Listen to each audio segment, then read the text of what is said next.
Buenos días, queridos hermanos y hermanas, espero que estén muy bien. Les quiero saludar y también saludar a todos los amigos, familiares y personas que están viendo este video. Yo me llamo Rodrigo Escobar, soy miembro de la Iglesia de Jesucristo de los Santos de los Últimos Días y actualmente sirvo en la escuela dominical. Entonces, como el próximo domingo no nos toca clase de Ven Sígueme, quiero hacer este video para que ustedes puedan tener también este alimento espiritual, puedan escuchar un pequeño análisis y les puedan dar motivación para que puedan ustedes hacer un estudio personal y familiar de Ven Sígueme. Voy a intentar hacerlo lo mejor posible y si tienen alguna pregunta pueden hacérmela llegar, ningún problema. Entonces, esta semana, del 4 al 10 de diciembre, nos toca estudiar el libro de Apocalipsis, del capítulo 1 al capítulo 5. Y hay varias preguntas que uno se puede hacer al estudiar este libro porque tiene mucho simbolismo. Pero lo bueno es que el que realmente tiene interés y realmente quiere conocer los misterios de Dios, a través de estos simbolismos va a tener grandes tesoros de conocimiento. Entonces, comencemos con una pregunta. ¿Quién escribió el libro de Apocalipsis? Bueno, el autor del libro de Apocalipsis es Juan, hijo de Zebedeo, y también conocido como Juan el Amado, o el apóstol que Jesús amaba.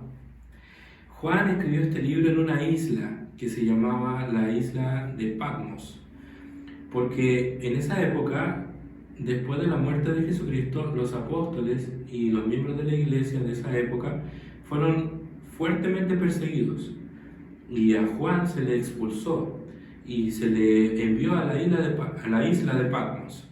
Entonces Juan estaba en esta isla y ahí escribió este libro. Ahora, ¿por qué se llama Apocalipsis? Bueno, Apocalipsis viene de una palabra, viene de dos palabras griegas. Una es apo y la otra palabra es calipto.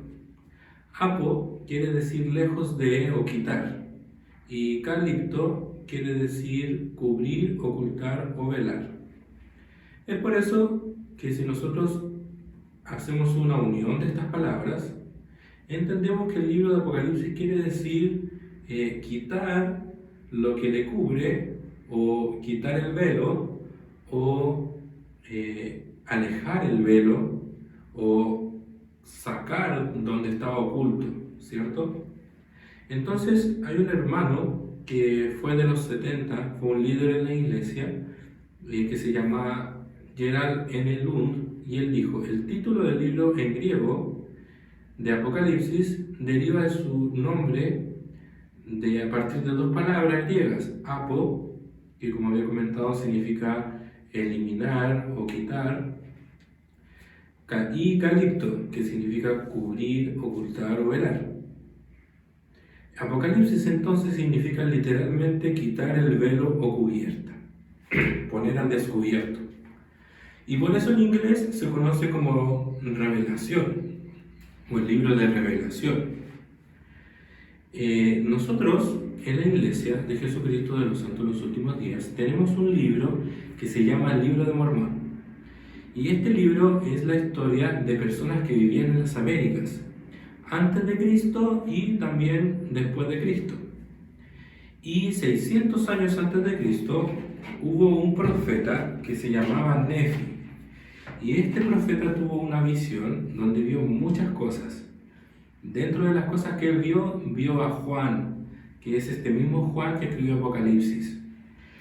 Nefi le llamó el apóstol del Cordero. Y es muy interesante estos versículos, quiero leerlos. Dice, en 1 Nefi 14, versículo 24 al 28, dice: y he aquí, las cosas que este apóstol del Cordero escribirá son muchas de las que tú ya has visto, y he aquí, el resto tú lo verás, pero las que verás en adelante no escribirás, porque el Señor Dios ha ordenado que las escriba el apóstol del Cordero de Dios. Y ha habido también otros a quienes el Señor ha mostrado todas las cosas, y han escrito y han sido selladas según la verdad que está en el Cordero, para aparecer en su pureza a la casa de Israel en el propio y debido tiempo del Señor. Entonces, estas palabras que están en Apocalipsis se les dio a conocer a muchos profetas, pero no se les permitió que las escribieran o que las dieran a conocer, sino como dice aquí, han sido selladas. Y luego dice, y yo, Nefi, oí y testifico que el nombre del apóstol del Cordero era Juan. Como dice, voy a leer esa escritura nuevamente. Y yo, Nefi, oí y testifico que el nombre del apóstol del Cordero era Juan, según la palabra del ángel. Y he aquí que a mí, Nefi, se me prohíbe escribir el resto de las cosas que vi y oí, por lo que me basta con las que he escrito, y no he escrito más que una pequeña parte de lo que vi. Entonces Nefi vio muchas cosas y vio cosas de las que vio Juan, pero a él no se le permitió escribirlas, sino que Juan fue el que tuvo que escribir estas cosas. Por lo tanto, él trajo a luz algo que estaba sellado, por decirlo así, algo que era necesario que saliera a luz con los escritos de Juan. Por eso él es un revelador. Entonces, ¿de qué habla Apocalipsis? Apocalipsis se divide básicamente en tres partes. La primera parte está en el capítulo 1, donde Juan escribe acerca de las cosas que él había visto. Él habla de Jesucristo, de cuando él vio a Jesucristo. Luego, en Apocalipsis 2 y 3, habla de las cosas que son, es decir, las cosas que estaban pasando en ese momento en la iglesia de esa época. Y luego, en el capítulo 4 al 12, habla de las cosas que sucederán en el futuro. Entonces, básicamente se divide en tres partes: las cosas que él vio, a Jesucristo, su testimonio, las cosas que estaban ocurriendo en ese momento y las cosas que vienen al futuro. Entonces, como bien sabemos, Apocalipsis es algo que es un escrito que era para 7 iglesias.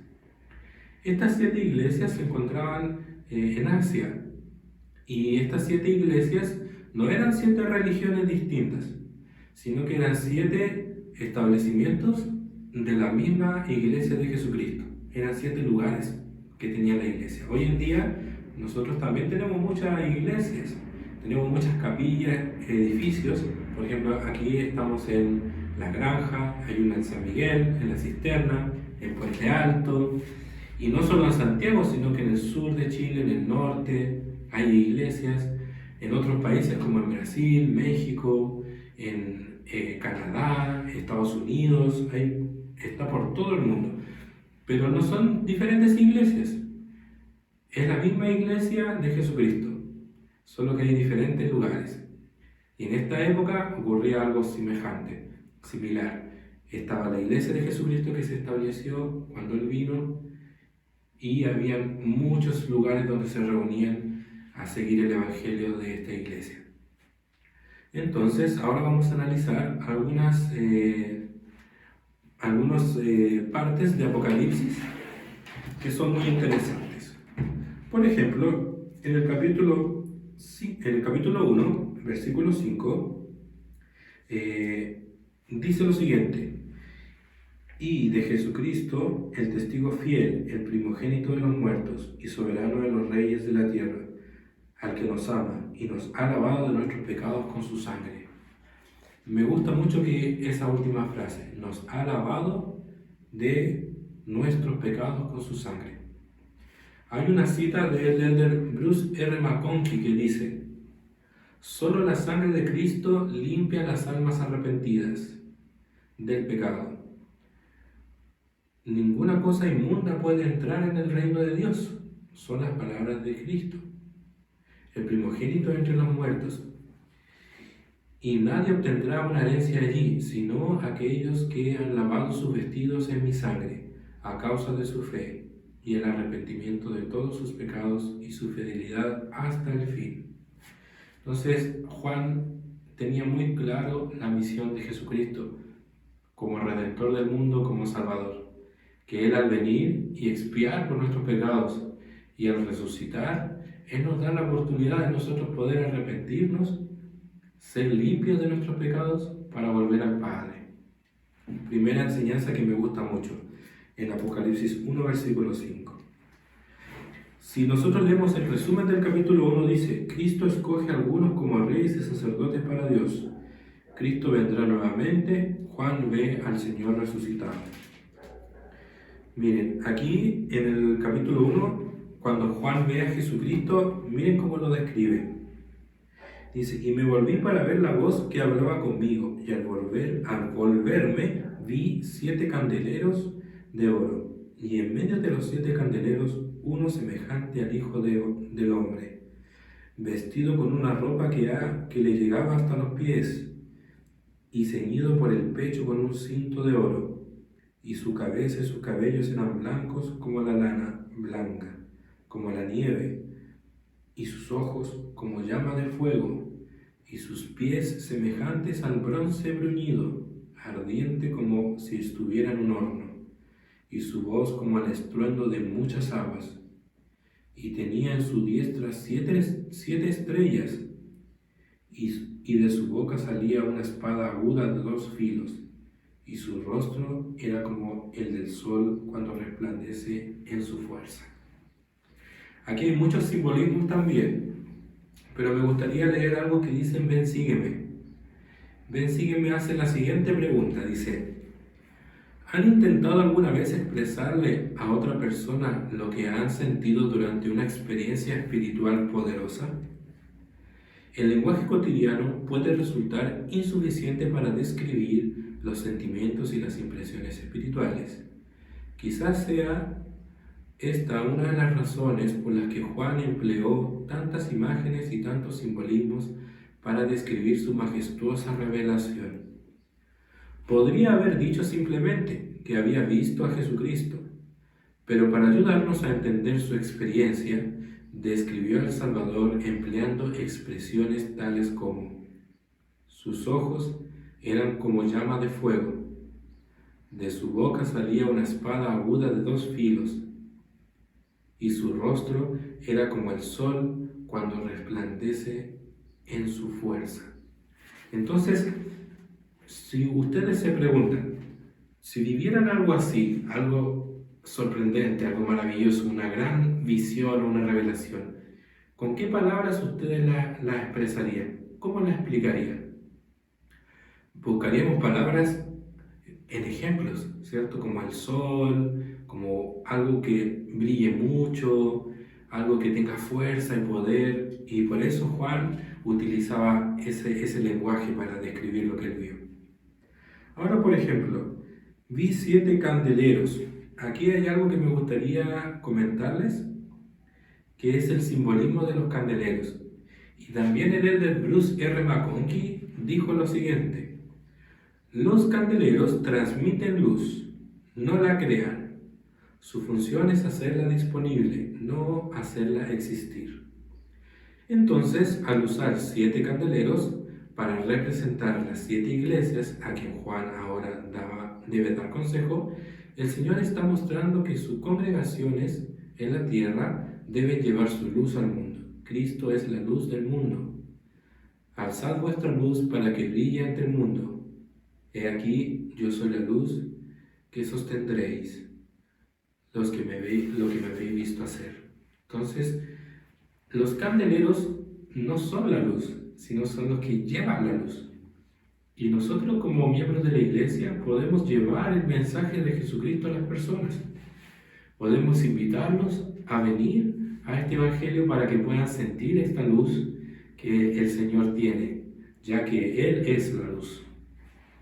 Luego tenemos en el capítulo 2 de Apocalipsis, dice: el que venciere obtendrá la vida eterna, no sufrirá la segunda muerte, heredará el reino celestial y gobernará muchas naciones.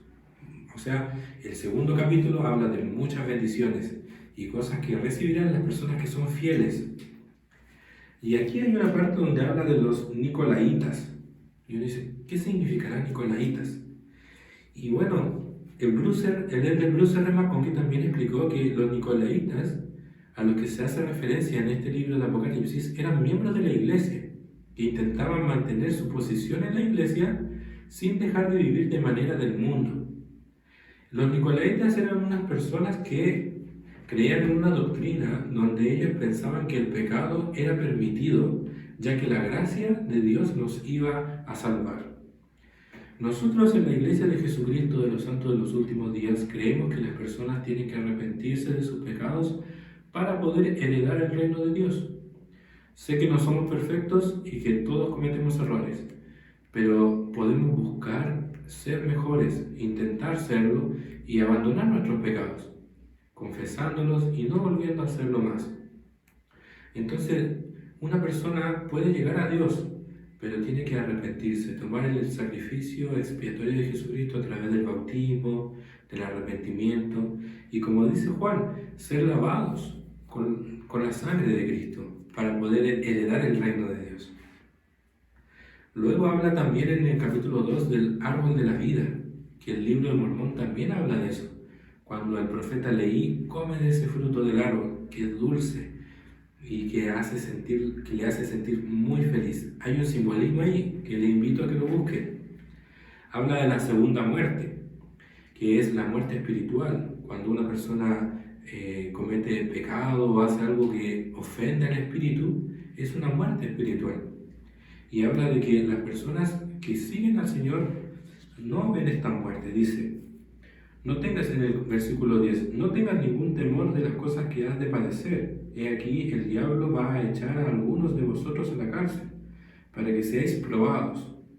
Y tendréis tribulación durante 10 días. Sé fiel hasta la muerte, y yo te daré la corona de la vida. O sea, le estaba diciendo que fuera fiel. Y en el versículo 11 dice, el que tiene oído oiga lo que el Espíritu dice a las iglesias. El que venciere no recibirá daño de la segunda muerte. O sea, el que persevera hasta el fin. Después habla de otros simbolismos como la estrella de la mañana, que tienen un simbolismo muy bueno. Y también hay una parte en el capítulo 3 que dice, en el resumen dice, el que venciere mantendrá su nombre en el libro de la vida, llegará a ser un Dios y estará con Jesús, como Él está con el Padre. Imagínense cuál bendición, llegar a ser como el Padre. Y aquí hablan en el versículo 15, dice, yo conozco tus obras, que no eres frío ni caliente. Ojalá fueres frío o caliente, pero porque eres tibio y no frío ni caliente, te vomitaré de mi boca. Entonces dice, ¿por qué Él quiere que nosotros seamos fríos o calientes, no tibios? El presidente Gordon B. Hinckley enseñó que, dado que la iglesia es verdadera o falsa, lógicamente no se puede adoptar una posición tibia hacia ella.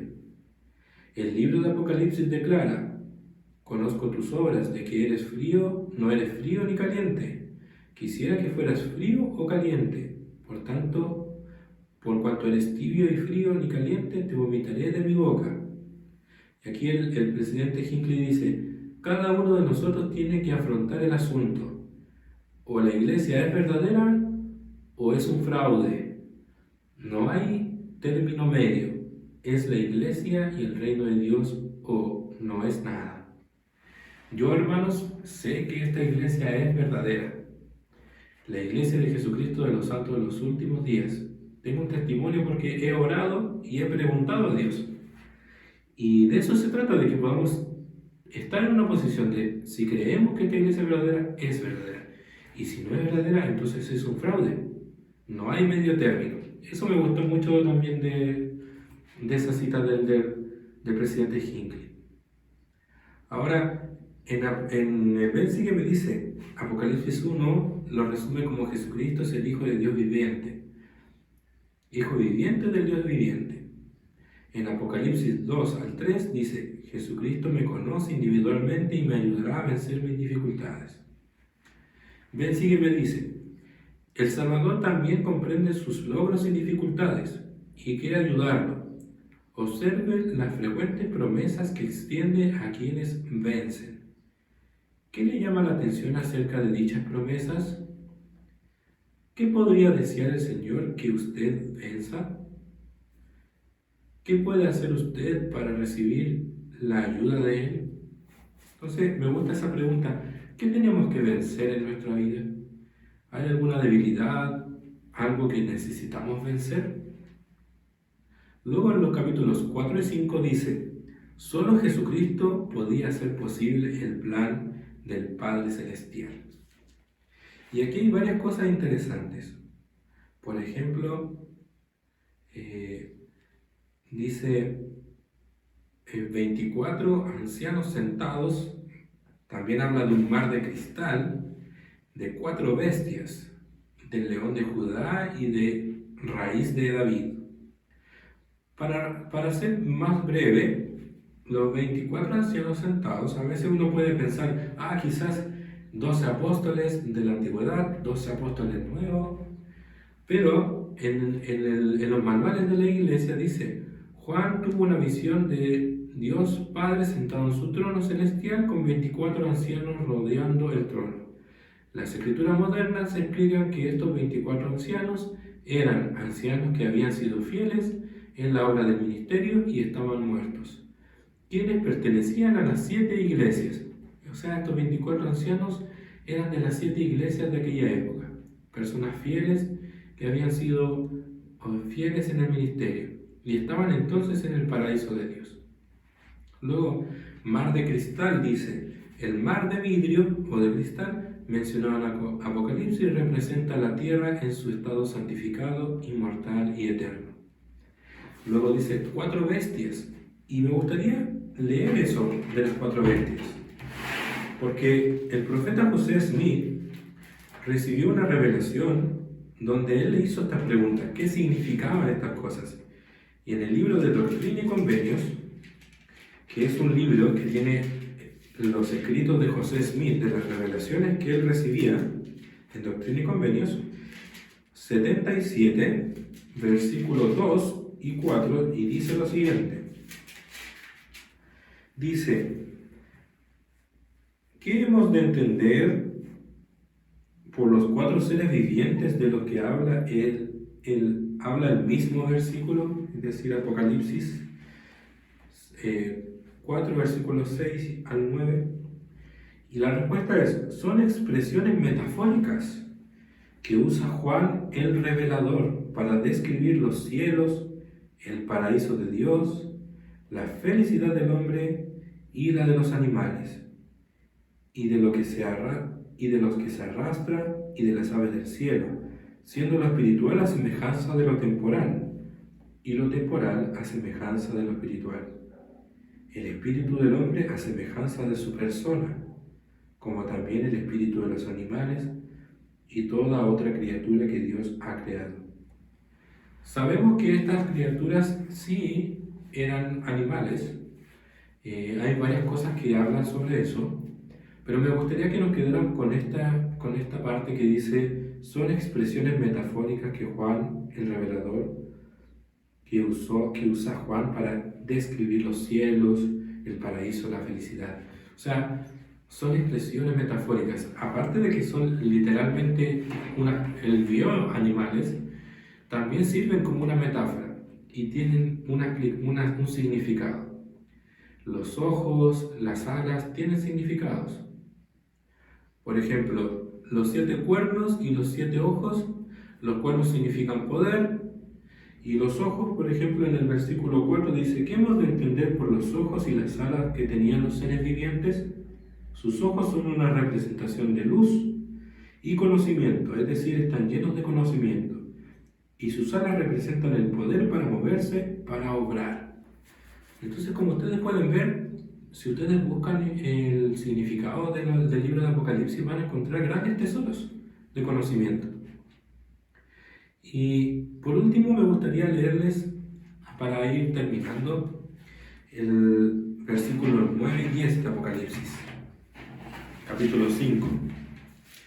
Dice, y cantaban un nuevo cántico diciendo, digno eres de tomar el libro y de abrir sus sellos, porque tú fuiste inmolado y con tu sangre nos has redimido para Dios, de todo linaje, lengua y pueblo y nación.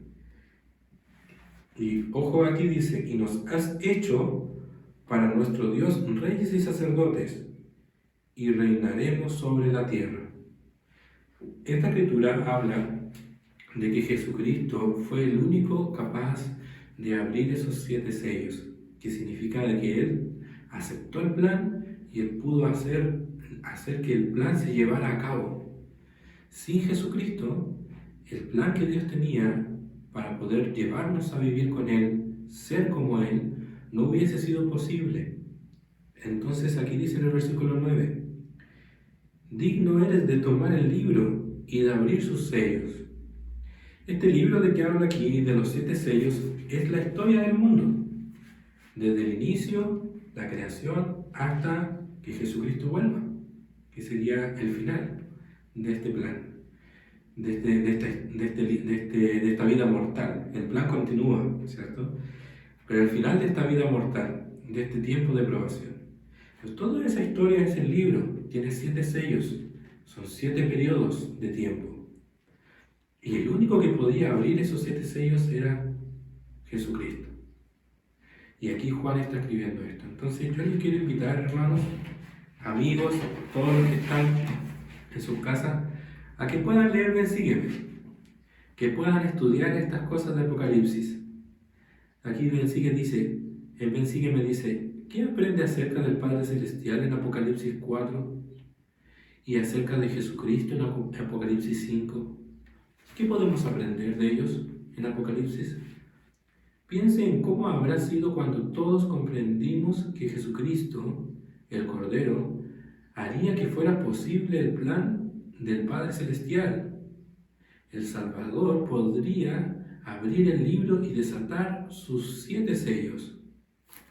Ahora la pregunta es, ¿por qué solo Jesucristo podría hacerlo? ¿Cómo puede mostrar su fe en Él? ¿Cómo puede mostrar su fe en Él como su Salvador? Entonces les invito, hermanos y amigos, que puedan pensar en estas preguntas. Leer Ven, sígueme, leer Apocalipsis y pensar, ¿cuál fue la misión de Jesucristo? ¿Qué es lo que el Padre quiere para nosotros? ¿Qué aprendemos acerca del Padre Celestial? ¿Qué aprendemos acerca de Jesucristo? Yo les testifico, les doy mi testimonio, de que sé que si ustedes estudian estas cosas van a tener respuestas. Sé de que si ustedes preguntan a Dios, Él les va a responder sus oraciones. A mí me las ha respondido muchas veces. Y sé que esta iglesia es la iglesia de Jesucristo restaurada y que Él la gobierna. Así como Él hablaba a Juan y le decía a Juan lo que estaba pasando en las 7 iglesias de aquella época, Él habla hoy en día con un profeta, vidente y revelador que se llama Russell M. Nelson. Él está vivo. El profeta recibe revelación del Padre y de Jesucristo, y Jesucristo es el que gobierna. Y les dejo esta invitación, y les dejo este estudio y este análisis con mucho cariño y amor. En el nombre de Jesucristo, amén. Que estén muy bien, nos vemos pronto.